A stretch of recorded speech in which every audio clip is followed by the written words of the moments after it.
السلام علیکم ورحمۃ اللہ وبرکاتہ۔ مفتی سلمان اجہری صاحب کا یہ بیان بہت بہترین لاجواب بیان، عبرتناک اور انسان کی نصیحت، زبان میں مٹھاس، انسان کو کس طرح بات کرنا چاہیے، انسان کی سہولیت کے ساتھ کس طرح رہنا چاہیے۔ آئیے سنتے ہیں سب مفتی صاحب کی زبان سے لاجواب بیان کرتے ہوئے، آئیے سنتے ہیں ان کی زبان سے۔ برادران ملت اسلامی، السلام علیکم ورحمۃ اللہ وبرکاتہ۔ الحمد للہ وکفا وسلام علی حبیبہ المصطفیٰ، اما بعد فاعوذ باللہ من الشیطان الرجیم، بسم اللہ الرحمن الرحیم۔ فبما رحمۃ من اللہ لنت لهم ولو كنت فظا غلیظ القلب لانفضوا من حولک، صدق اللہ مولانا العظیم۔ بارگاہ رسالت معاب صلی اللہ تعالی علیہ وسلم میں درود پاک کا ہدیہ پیش کریں۔ اللہم صلی علی سیدنا و مولانا محمد معدن الجود والکرم وآلہ واصحابہ الکرام وابنہ الکریم وبارک وسلم صلاة دائمة سرمدا ابدا۔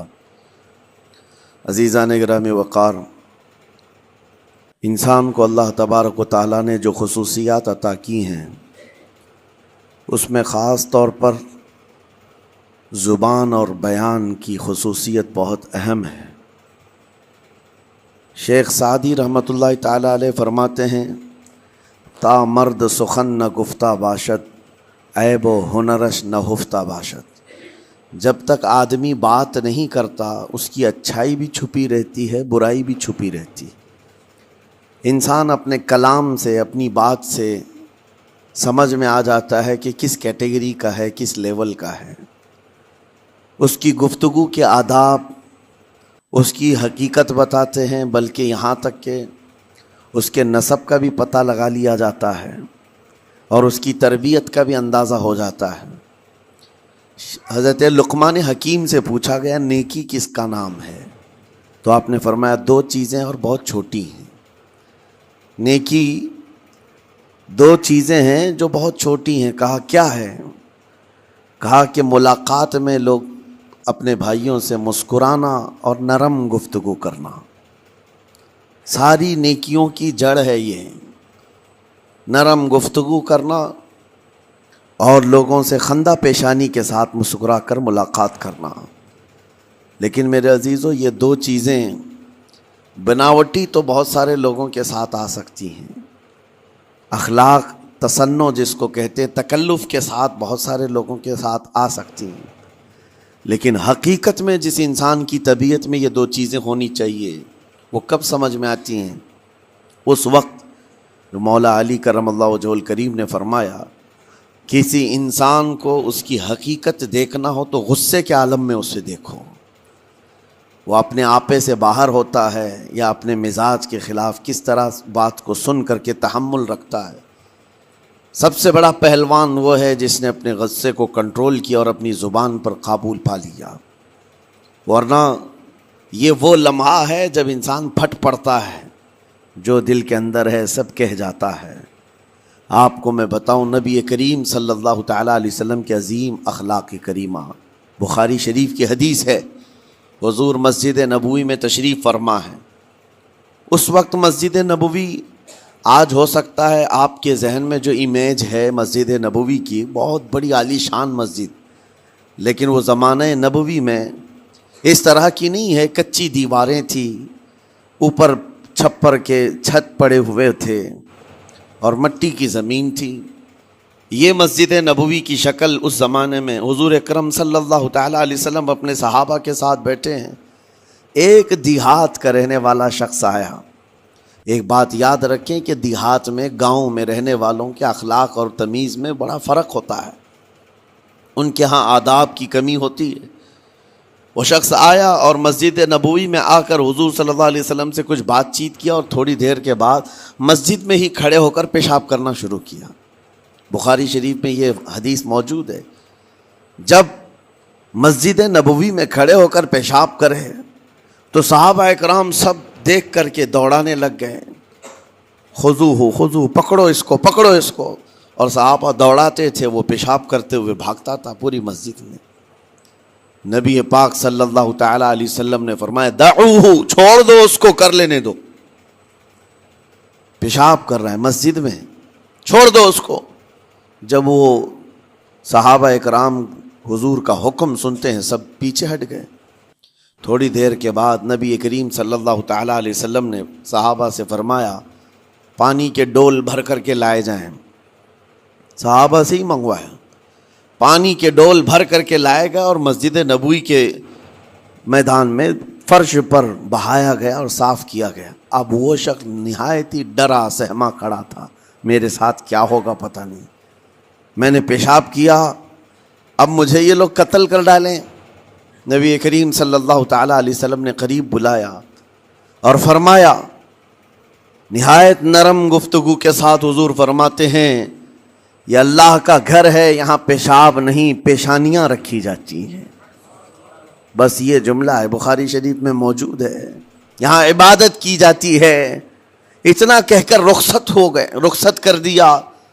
وہ دیہات سے آیا ہوا جو نوجوان تھا یا شخص تھا، باہر نکلتے ہی وہ کلمہ طیبہ پڑھ کر حضور کی غلامی میں شامل ہوا۔ میں نے وہ بلند عالی اخلاق نہیں دیکھے۔ نبی کریم صلی اللہ علیہ وسلم کے بارے میں قرآن کہتا ہے فَبِمَا رَحْمَةٍ مِّنَ اللَّهِ لِنْتَ لَهُمْ، اللہ کی رحمت سے آپ لوگوں کے لیے نرم ہیں، اس لیے لوگ آپ کے ارد گرد لگے ہوئے رہتے ہیں۔ وَلَوْ كُنْتَ فَظًّا غَلِيظَ الْقَلْبِ لَانْفَضُّوا مِنْ حَوْلِكَ، اے رسول اگر آپ سخت دل ہو جائیں تو پھر یہ سب چھٹ جائیں گے، آپ سے دور ہو جائیں گے۔ اس رسول کے لیے جب کہا گیا ہے کہ اگر آپ سخت ہو جائیں تو لوگ چھوڑ کر کے دور ہو جائیں گے، تو ہمارے اور آپ کے لیے کس قدر لہجے کی پابندی ضروری ہے۔ ہاں عزیزان گرام وقار، اپنی گفتگو، اپنے کلام، اپنی بات چیت سے آپ اپنے سلیقے بتاتے ہیں۔ گالی گلوچ کرتے ہوئے جن کی صبح شامیں ہوتی ہیں ان کو دیکھ کر کے ہی پہچان میں آ جاتا ہے کس گھر سے یہ تعلق رکھتا ہے، کہاں ان کی تربیت ہوئی ہے، کس طرح ان کے آداب سکھائے گئے۔ اسی لیے میرے عزیزو، بچوں کو آوارہ بھی نہ چھوڑ دینا کہ وہ اپنی زبان گلی کوچوں سے سیکھ کر کے جائیں۔ کل کو ہوگا یہ کہ اس کی زبان کی وجہ سے لوگ تمہیں تان و تشنیع کریں گے، اس کا باپ ایسا ہوگا اس لیے بچہ ایسا ہے، اس کی ماں اس طرح ہوگی اس لیے اس کی گفتگو ایسی ہے۔ کیونکہ موسٹلی زیادہ طور پر بچے اپنے ماں باپ کے اخلاق کو نقل کرتے ہیں، ٹرانسفر ہوتی چلی جاتی ہیں۔ ایک بار حضور اکرم صلی اللہ تعالی علیہ وسلم مسجد نبوی سے باہر نکل کر جا رہے ہیں۔ توجہ میرے عزیز ہو، اخلاق کہاں دکھانے چاہیے اور ہماری بات چیت کے انداز ہمیں کہاں ہونا چاہیے، میں آپ کو بتاؤں۔ حضور تشریف لے کر جا رہے ہیں، صحابہ اکرام کھڑے تھے حضور کے اطراف۔ مدینہ طیبہ کی ایک بوڑھی خاتون جس کا ذہنی توازن کھویا ہوا ہے، یعنی وہ دماغی طور پر ڈسیبل ہے، اور وہ آئی جا رہی تھی۔ لوگ جب بھی اس کو دیکھتے راستہ کاٹ لیتے، وہ جس کو بھی پکڑتی تھی سنانا شروع کرتی تھی، جو منہ میں آئے بکنے لگ جائے، اور لوگوں کو تنگی محسوس ہونے لگتی۔ صحابہ نے دیکھا کہ یہ عورت آ رہی ہے، حضور کی طرف آ رہی ہے، سب نے حضور صلی اللہ علیہ وسلم کو گھیر لیا اس کا راستہ روکنے کے لیے۔ اب آئے گی، اور نبی کریم صلی اللہ علیہ وسلم کے پاس اگر زبان درازی کرنے لگ جائے، پاگل عورت ہے، اور بک بک کرنے لگ جائے، حضور پاک صلی اللہ علیہ وسلم کے ادب میں کہیں کمی نہ آ جائے۔ صحابہ کا یہ ہمیشہ اہتمام رہتا۔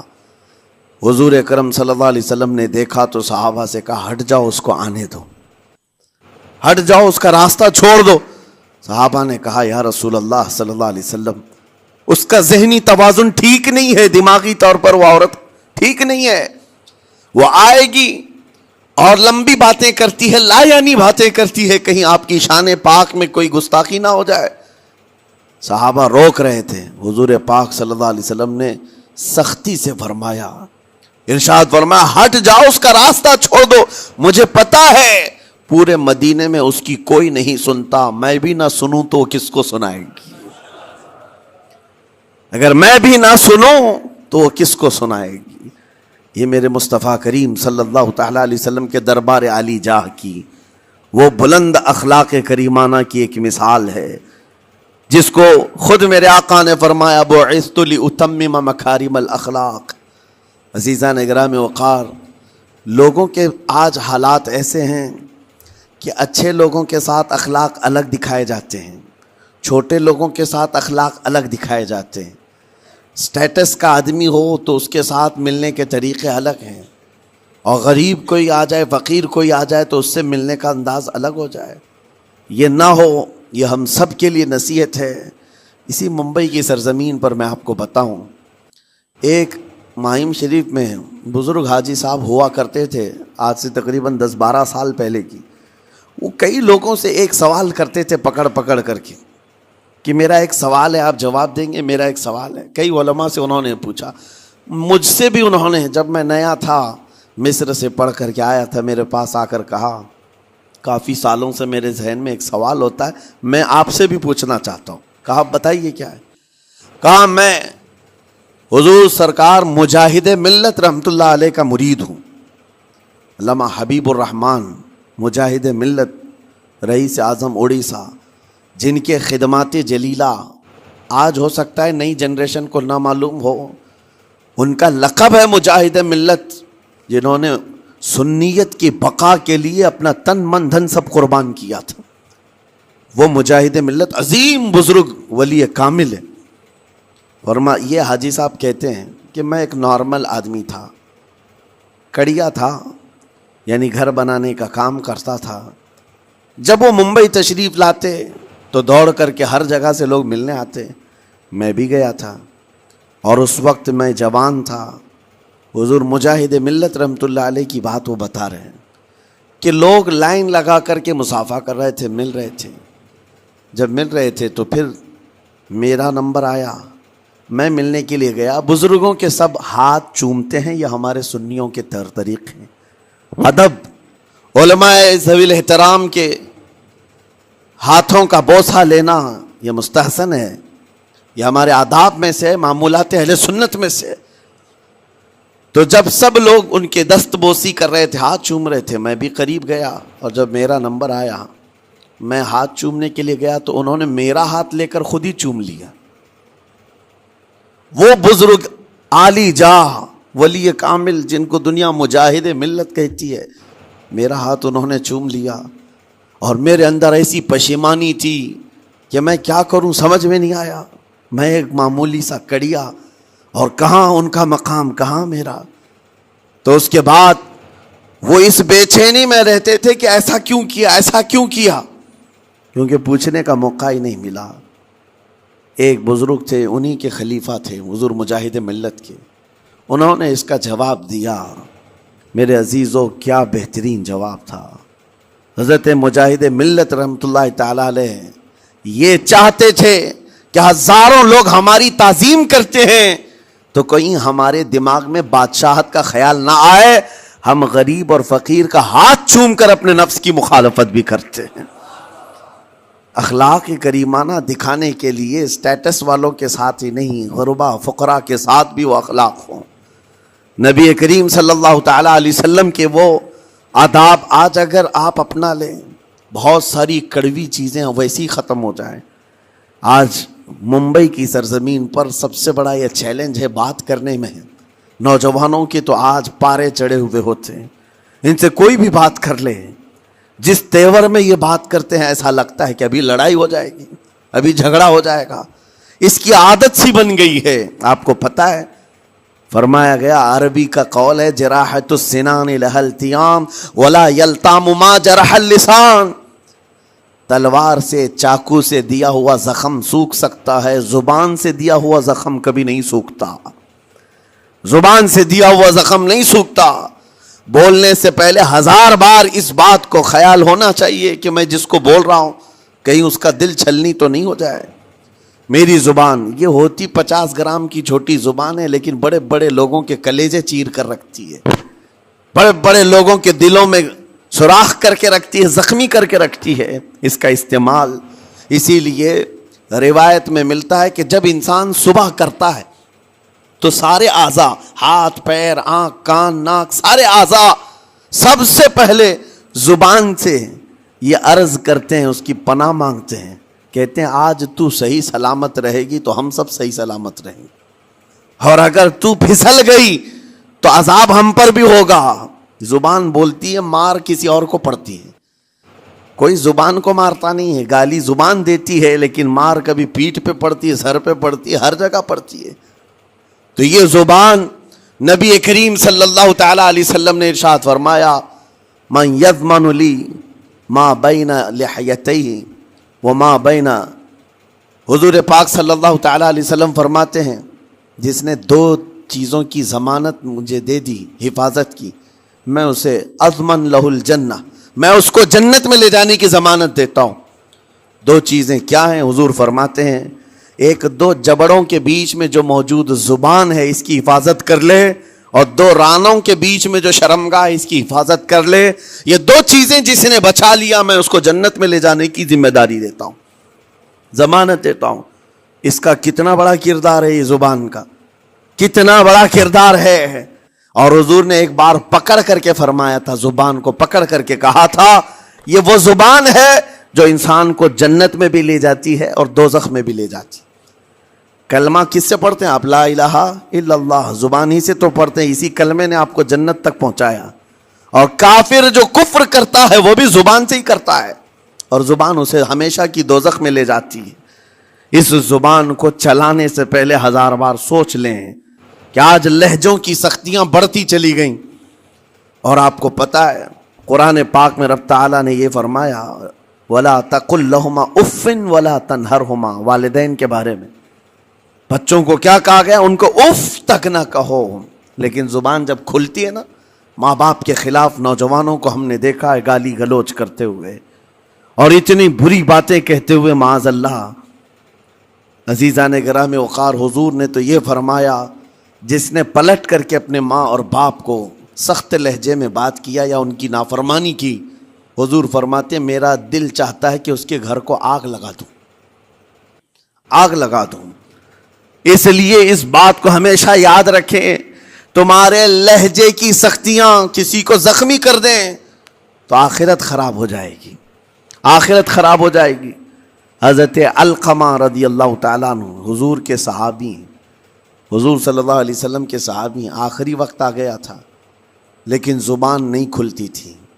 ان حضور پاک صلی اللہ علیہ وسلم کے پاس سفارش لائی گئی کہ آپ کے وہ ساتھی ہیں انتقال کر رہے ہیں لیکن زبان پر کلمہ بھی نہیں آتا۔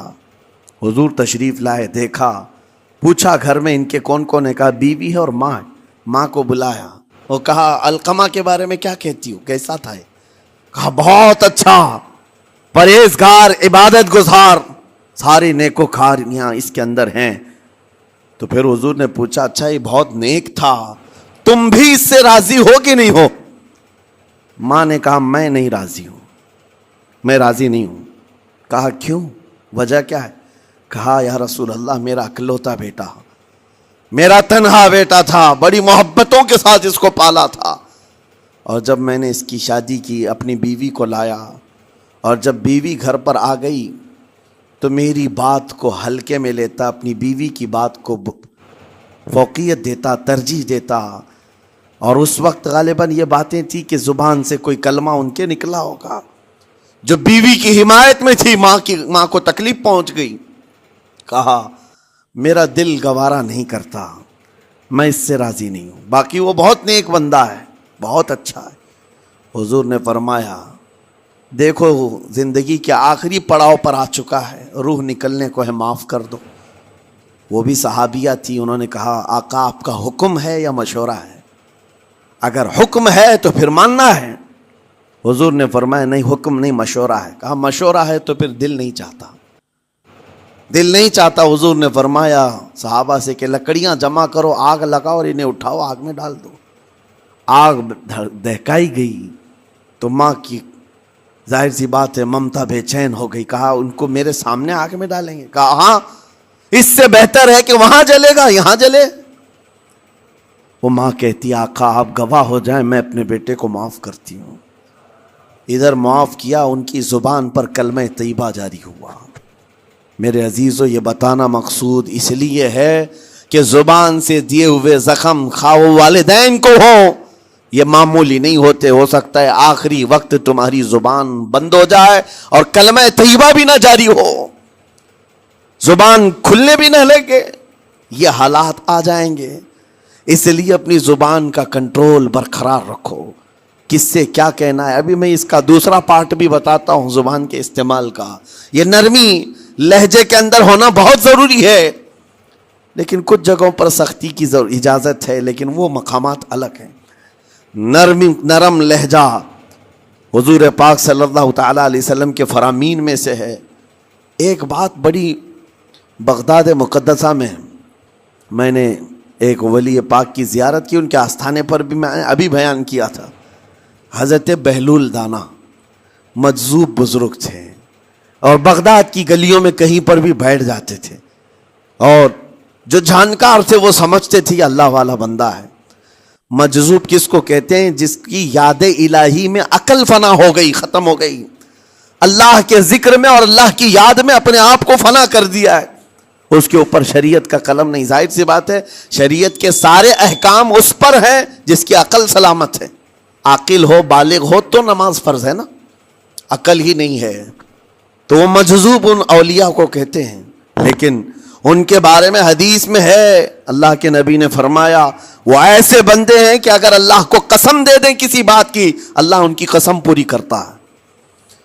وہ بہلول دانا بیٹھے ہوئے تھے، بغداد کا ایک مشہور تاجر تھا، لیکن خستہ حال تھا، بہت نقصان اٹھا چکا تھا، خسارے میں چل رہا تھا، بزنس پورا لاس میں، اور وہ پریشان حال بہلول دانا کے پاس آیا، گڑ گڑایا، کہا کہ حضور مجھے بچا لیں، رحم کر لیں، میں تاجر ہوں، لٹ گیا ہوں، لاس میں ہوں، کچھ آپ فرما دیں، میں کیسے اس بھنور سے نکلوں۔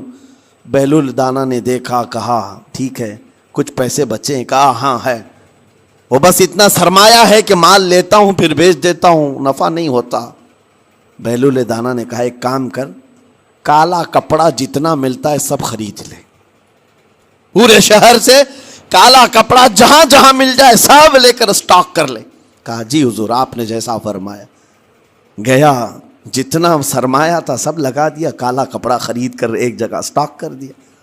اللہ والے کا حکم تھا، لیکن ہوا یہ کہ بغداد کا معمول تھا، 8 دن گزرے نہیں تھے کہ وہاں وقت کے حاکم کا انتقال ہوا، اور جب حاکم کا انتقال ہوتا تو شہر کے جتنے بڑے لوگ ہوتے، رئیس لوگ، وہ اس کے سوگ میں، اس کے غم میں کالا کپڑا پہنتے تھے، اور کالا کپڑا سوائے اس تاجر کے کسی کے پاس نہیں تھا، اور سارے بڑے لوگ پیسوں سے اس کے پاس کالا کپڑا خریدنے آئے۔ یہ منہ بولے قیمت پر، جیسے تیسے جتنی قیمت پر بولے سب خرید کر لے جاتے، اور پل بھر میں ایک دن کے اندر وہ بہت بڑا کروڑ پتی بن گئے، بہت مال آ گیا۔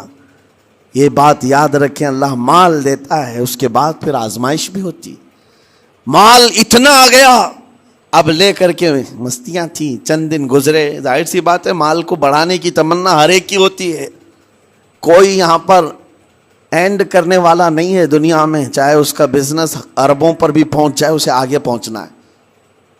چند دن گزرے تھے، 8-10 دن، پھر آیا حضرت بہلول دانا کو ڈھونڈتے ہوئے، ایک جگہ میدان میں یہ مجذوب بزرگ بیٹھے مل گئے، آیا اور کہا او دیوانے بتا اب کیا خریدوں، پیسہ بہت ہے ابھی میرے پاس، بتا دیوانے اب کیا خریدوں۔